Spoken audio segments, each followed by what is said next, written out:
I think this is the first episode I've recorded of FM21 where we actually genuinely have nothing to play for, and it can be a fun, relaxing experience for all involved.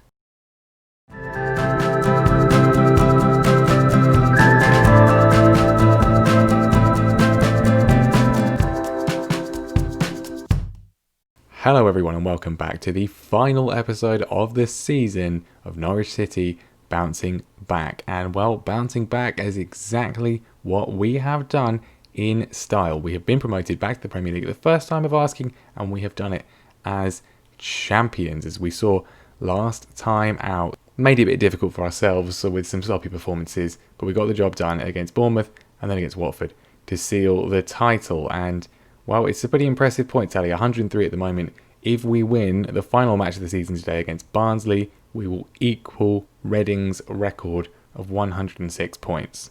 So I suppose it is something to play for. Also, in terms of number of wins, we've currently got 32. That is equaling the record which is held by Tottenham from, I believe, the 1919 to 1920 season. 100 years ago, we could break that record if we beat Barnsley as well. So that's got to be the aim. But since last time we played the two games in the middle, it was a 3-1 win against QPR. Nice to get some revenge against them for early on in the season. Longstaff, McLean and Pookie with the goals in that one. Pookie, he's finally started scoring, which we like to see. And then a 3-0 win against Reading. Zimmerman, Stiepermann, both back from injury, both on the score sheet. And Sean Longstaff, once again, I would like to get him back next season, whether on loan or permanently. Probably a loan is a bit more likely, but if we can get him back, we will certainly try. And as you can see from the table, Brentford will be joining us in the Premier League next season. They've gone back above Huddersfield. Huddersfield have hit a little bit of a sticky patch. Both of them have not been particularly consistent, but Brentford have got over the line. They have got the automatic promotion spot, and the playoff spot will be contested between Huddersfield, Watford, Bournemouth, and then either Nottingham Forest or Preston. So let's end the season on a high. Let's continue on as we have been for the most part and go into the Premier League in a good vein of form before we look at the end of season review type stuff and think about what kind of transfers we need to make. And I think really the team, I've given a few opportunities to a few other players, but I think we want to go with the best 11 for the final game of the season, see if we can get those records or equal the points record.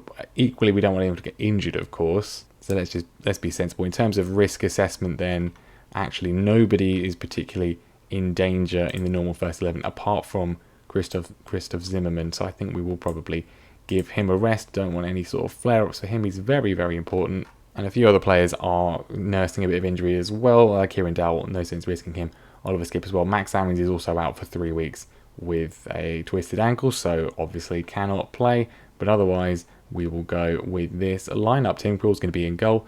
Tyrek Mitchell is going to be at left back. He's someone who I would very much like to bring back next season if we can. Ben Gibson, now a permanent player at the club alongside Jack Watmuth. Sam Byram's going to be at right back, although actually we'll go with Ethan Laird because he's barely played and it might help Ole Gunnar Solskjaer to stop moaning at me. Rupp, Longstaff, Stiepermann is the midfield, Cantwell on the left, Emi Buendia, who I am certain is going to win player of the season at the end of the episode, on the right, and Adam Eder, who I'm certain is going to win top goal scorer, up front. Not much action in the first 25 minutes, but Laird's put a good ball across, and Todd Cantwell finds his 15th of the season. He has been very good. He's signed a new contract, actually. Should have mentioned that. He has signed a new deal. I'm trying to get some other players locked down as well. Max Aarons, for example, but his agent is insisting on a release clause, which I'm not going to allow at all. But Cantwell has signed a new deal with no release clause whatsoever, and we are delighted he's going to be here. And that was it. Not really much to speak of. It's not a very exciting final game, but did Barnsley have anything to play for? No, they're completely safe. This game means absolutely nothing. Well, they're trying to get a goal themselves, and they've done it. Elliot Simoes has equalised. Good ball in for the left. Pretty simple cross in, and well done. I don't really care. Simple throw in. It's disappointing to concede from this. Obviously, Zimmerman is not playing. Aarons is not playing, so only half of the defence. Tim Krul, he was reaching, but he didn't get there. I say I don't care. I would like to get those records if we can, but it's not really particularly essential. Barnsley looking well up for this. Now they've got the equaliser. Cater swings the ball in. McLean knocks it away pretty aimlessly, but clearing the danger. That's what we like. And we've now won the ball back. McLean lays it off to Adam Eder. A goal for him would be nice, although I don't think it's needed. I think he's going to win the Championship Golden Boot without much trouble at all. Sean Longstaff slips in Buendia, and, well, lead restored. Beautiful goal. Typical of what we've done all season. And that man, again, 14 for him this season. He's actually got fewer than Cantwell, which I wouldn't really think. But his assists have been absolutely outstanding. Pretty much exactly what you'd expect from us. And from him, the run is perfect. We're 2-1 ahead. Now, they're not done yet. And, well, Hellick goes close, but this time safe hands from Krul. His reach is good enough, and he's set Buendia away. Of course, his place is under threat next season. Potential new arrivals. Buendia puts it across, and Lucas Rupp flashes it over the goal. Well, Ben Gibson clearing header, towering from him. Excited to be joining the club permanently. No doubt Buendia's in, and he's not going to get 15 yet. Or indeed at all, because we've taken him and Ida and Cantwell off, because I don't want them getting injured pointlessly in the final few seconds of the season. I did a save last year just for myself, and with Birmingham City, and Jude Bellingham literally did his cruciate ligament in injury time of the final game of the season. So we're not getting a repeat of that. Hernandez is in. Onel Hernandez dinks it over the goalkeeper. Beautiful finish from the Cuban. 4th of the season for him. 3-1. It's done. We have equalled Reading's record, surely, and broken Tottenham's century-old record for wins in the Championship as well. Might be more. Laird throws it into Josh Martin. A goal for him would be nice. No, he doesn't get one. Pookie is trying to get there. He's blocked a couple of times. Sean Longstaff lays it back to Laird. McLean. Hernandez whips it in. That was close, just wide of the post. And there we go. We finished the season off in style. A 3-1 win against Barnsley. 106 points. 33 wins out of 46. That ain't bad, is it? That ain't bad. So we see the final table. Nottingham Forest do get the playoff place, unlike last season. Preston missing out on goal difference. Unlucky for them. Relegated to League One. Sheffield Wednesday, Rotherham and Wycombe Wanderers. I'll be honest, there's not really anyone who I'd want to necessarily get from there, but certainly some players whose clubs have not been promoted we might well be interested in. Not a bad way to end the season indeed. And here's the end of season review with the Championship trophy, of course, having been secured. In terms of the new signings then, I think overall, generally speaking, were pretty successful.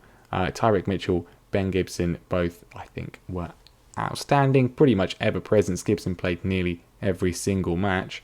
In fact, this is listed by average rating, so everyone that's only played one or so games have done quite well. Jack Watmouth apparently one of the stars. 14 appearances for him. He's done very well when called on for the most part. Plachetta's never really played all that much, but he did score a goal, which at least is nice. So the board wanted us to win promotion, and win promotion we did in absolute style. That is what we like to see. We got the job done. It was a little bit mixed at the start maybe, but some good form. I mean, we had the couple of blips. The blips against Coventry and Luton after some great form before it. We then had another winning run.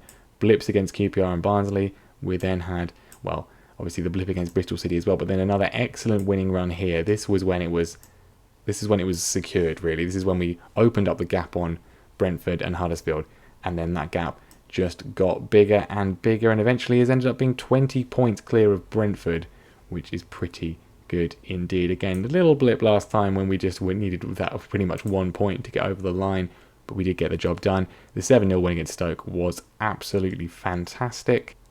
Overall, just a fantastic season to remember, and well, financially we're looking pretty good. Obviously, we've been promoted, so we don't have to worry about FFP anymore. Shirt sales, Buendia, Pookie, Cantwell, Hernandez and Steepham in the top 5. Interesting that only one of those is British and Irish, which will obviously form the sole portion of business that we do going forwards, but I'm not planning on getting rid of certainly Buendia and Steepham, and they're not going to be going anywhere anytime soon. So best 11 then team of the season, pretty much what you would expect. Krul gets the nod in goal. The defence is, of course, as you would anticipate, Lucas Rupp in midfield as well. He sort of made that position his own. And obviously the front three, what can you say about them? They have been sensational in terms of goals. Ida, 24 this season. Cantwell, 15. Buendia, 14. Steepham with 10 is excellent as well. And, yeah, they've been great. We won Manager of the Month for October, February and March. I imagine we may well win Manager of the Year at some point soon. I mean, I think actually the Huddersfield boss would probably have won it, but because he's left to go to Crystal Palace, he probably won't win it anymore. Player of the season is Emi Buendia, obviously. Young player of the season is Buendia as well, despite being 24. Jack Watmouth gets signing of the season, which is, I guess, because it favours, well, it really only counts permanent signings. I would probably pick one of the loan boys instead, but there we go. Goal of the season is Buendia. Top goal scorer, obviously, is Ida. Most assists, obviously, is Buendia. 23 assists. I hadn't really noticed that. 23 goals for Ida. Thought it was 24, but 23. Yeah, it's 24 over there. I don't know why it's only 23 there. That makes very little sense, unless it's not counting the cup goal. But anyway, 23 assists for Buendia is sensational stuff. 13 player of the match awards. 7.4 average rating for the Argentine. He has been sensational. And we do indeed break the record for the number of wins in the second division. That was a record going back 100 years, I believe. So very, very good indeed. Fantastic season. You can't really say much more than that. We'll think about what we want to do next season in a minute. And then we'll, of course, go through and see what the awards may be. That's probably going to come after the playoffs. So we'll have a quick check on sort of players we want to really strengthen. Now, the board expectations for next season, they do want us to avoid a relegation battle. So they want us to stay up. They're not interested in coming down, which is fine. I have no interest in getting relegated either, so we will accept that. Whether the players feel the same, I'm not sure. I mean, do we just go in with what the board say we're good enough to not be involved in a relegation battle? Have faith we will be able to avoid getting involved in a relegation battle? I mean, I think maybe this one, because it will kind of hint we want some more signings, so we go with that. They're fine. They're all satisfied. No one thinks we're going to get relegated, which I think is, I mean, given Norwich's track record, slightly optimistic. I mean, I'm confident, but I mean, we'll give it our best shot. And promises, I mean, I don't like making promises, but I guess we should probably do something. I mean, I'm not sure how well most of these will go over, because obviously we're telling it to the players that, you know, we're gonna replace you all. I mean, backroom team. Let's go with that. They're not bothered by it. Okay. I don't want to say anyone can leave. That's a bad idea. Younger players, give them a chance in the first team. I mean, we could kind of say that because we will be giving Ida a chance in the first team, maybe. Or is that just enough promises for now? I mean, Buendia's downcast. I thought there would have been more promises here today. I mean, okay. How downcast is he? Not massively. He's still got exceptional morale. And there's no massive negatives. So I think we're fine. We'll just leave it there and sort of forget about it and move on. Have I actually promised anything? Nothing major. And we're clearing some debts, which is fantastic. We didn't really have much debt anyway. It was the debt to the supporters group for the training ground, I believe, and then some to Delia. It's all gone. We still got transfer debt, obviously, but no debt at all. We've fully paid off everything, which is fantastic. We still got so much money in the bank. And FFP, we have made a profit of 13.86 million, having been required to make a loss of no more than 15 million. So we've passed. Now, whether that would have happened had we stayed in the division, it might have been fine because of the parachute payments. I think we probably would have been all right anyway, but the fact that we've been promoted means we are completely fine.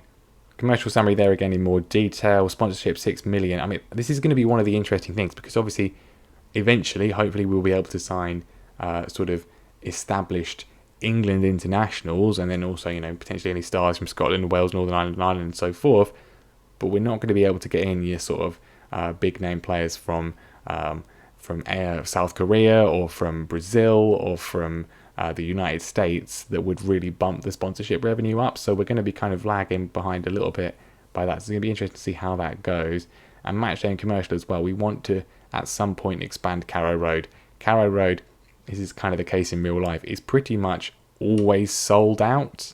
And I know from my own personal experience, I'd love to get tickets sometimes. Can't do it because they're all gone. And so, yeah, if we can improve and expand Carrow Road, that would be quite nice as well. Obviously, broadcasting revenue will go up next season in the Premier League anyway, and prize money as well. I just want to take another moment just to fully appreciate Emi Buendia. 23 assists. That is absolutely insane. He's attracting interest from China. he's not going anywhere unless we get a massive. I say that if someone offers me north of 50, even 60 million, then we'll probably take that. But anything anything less than that, he ain't going anywhere. Obviously, it makes sense that we don't do the awards until after the playoff games, but, can we wrap it up a little bit, boys? First legs there, Watford winning 2-1, Forest winning 2-1. And despite all their efforts throughout the season, Huddersfield can't even make the playoff final. Forest, who finished 6th, of course, on goal difference, have made it through, inevitably. It took absolutely ages to get to the second leg of this one, but it's an absolutely crazy game. Watford 2, Bournemouth 5, and Bournemouth go through 6-4 on aggregate. Absolutely crucial, of course, because if these two guys, the two other sides relegated with Norwich, they both still have quite a lot of decent players that are now going to be absolutely cherry-picked, given their failure to get promoted in Watford's case, and it may well still be the case with Bournemouth, or you would probably back them against Forest. Oh God, why does it take such a long time to get to the playoff final? Anyway, the Premier League is now actually finished. Liverpool, unsurprisingly, are champions. 10 points clear at Chelsea. We did a bit better than that, didn't we? United and Arsenal missing out on Europe. Everton finishing 7th place. Okay, this is what we're interested in, though. West Ham, Leeds, and West Brom have all been relegated. Interesting. Potential players for West Brom, maybe Carlin Grant, people like that. But Leeds and West Ham, definitely some players we want to be picking up from there potentially. Leeds obviously have some decent options, but someone like Jared Bowen probably would be too expensive. But the kind of player I would like to get in. Timu Pukki hasn't been particularly prolific, but he's obviously still going to be going with Finland to the Euros, and it's finally playoff final time. Can we just get this done? I want to see the awards. I want to get cracking on some transfers. Bournemouth will be in the Premier League next season with us. They win the playoffs, paying out 2.1 million to the squad. Can we just get the awards? When is it going to be? Surely it's today. I just want to know if I've got some awards. Here we go. Achievements coming absolutely everywhere. We have agreed Sean Longstaff's loan to be extended. He's going to maybe be recalled, but better than nothing. Player of the season, unsurprisingly, Emiliano Buendia, fully deserved. Top goal scorer with 23. Adam Eder, he only just won it. Lyndon Dykes out of nowhere with 22, but Eder holds on to claim his fully deserved award. Young player of the season is Tyrick Mitchell. I've put a bid in for him, and they've not been accepted that. We'll see if we can get him back, but it's not looking likely, and we do get manager of the year. Thank you very much indeed. Stuart Webber's thrilled. Team of the year, well, it's very yellow, isn't it? It's very yellow. And, are you surprised? The whole defence gets in there. Midfield, Cantwell's been pushed back into midfield. Well, as has Buendia, of course. Really, it's always a 4-4-2. Stiepermann and Longstaff both making it. No place for Lucas Rupp. And, of course, Eder up front. Even Tony in there as well. And Daniel Bentley in goal. That's kind of really maybe kind of indicative of it. The goalkeeper's something we need to look to improve, definitely. But you can't really say much bad about that, can you? That's pretty blooming good. And that's a pretty good thing to end on. I don't think there's anything else we're really expecting. It's been a fantastic season.